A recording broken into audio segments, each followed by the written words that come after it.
ជំរាបសួរក៏ដូចជាសួស្តីមិត្តភ័ក្តិទាំងអស់គ្នានៅថ្ងៃនេះផងដែរមានភ្ញៀវម្នាក់គាត់យកទូរស័ព្ទ iPhone 12ធម្មតាមកឲ្យខ្ញុំមើលហើយទូរស័ព្ទរបស់គាត់ហ្នឹងគឺធ្លាក់តែបន្តិចទេស្រាប់តែលុតចូលតែម្ដងអញ្ចឹងខ្ញុំមិនអងយកខ្ញុំធ្វើការតេស្តជូនគាត់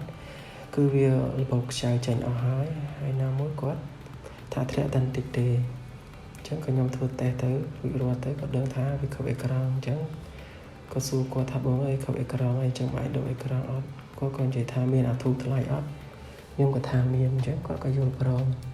តែមុននឹងយល់ព្រមខ្ញុំក៏ប្រាប់គាត់ថាតម្លៃហ្នឹងក៏ខ្ញុំត្រូវតែ free ឲ្យដែរខ្ញុំ free screen ហើយនឹងស្គប់ជំរាបទឹក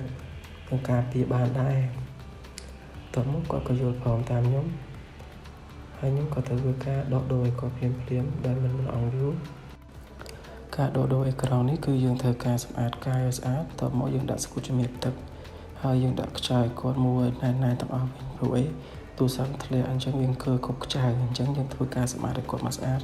ទើបយើងចាប់ចូលដាក់ចូលកឹបចូលអរគុណសម្រាប់ការទស្សនាអរគុណមិត្តភ័ក្តិទាំងអស់គ្នា